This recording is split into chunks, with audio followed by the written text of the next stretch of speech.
Deskritt bħala kidba il-blog miktub minn Manuel Deli aktar kmieni din il-ġimgħa meta l-istess blogger xandar li l-Grupp Parlamentari Nazzjonalista ivvota favur il-kultivazzjoni tal-kannabis f'Malta.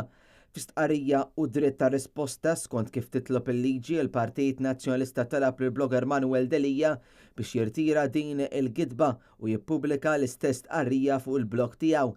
Il-blogger Manuel Delija allega li kien il-kap tal-Partit Nazzjonalista Adrian Delija li ġie l-grupp parlamentari jivvota favur il-kultivazzjoni tal-kannabis għaliex għandu konflitt ta' interess favur familjari tal-mara tiegħu li operaw fis-settur tal-farmaceutika.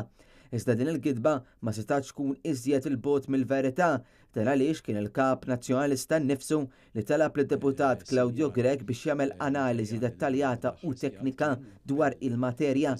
Din l-analiżi ġiet ippreżentata lill grupp parlamentari kollu li wara vvota b'mod unanimu kontra l-kultivazzjoni tal-kannabis f'Malta. Fid-dritt ta' risposta li l-blogger Manuel Delija kellu jippubblika fuq il-blog tiegħu, il-Partit Nazzjonalista permezz tal-Avukat Vincent Gallia irrivera lill blogger li seta' jagħmel verifika bażika fuq is-sit elettroniku tal-Parlament Malti fejn seta' faċilment jinduna li dak li kien qed ixandar mhux veritier qabel ippubblika u fetaħ it-triq għal kummenti malizzjużi kontra il-kap tal-Partit Nazzjonalista. Ir-riżulta bl-iżjed mod ċar li l-qarrejja tal-blogger ġew skwitati b'informazzjoni falsa.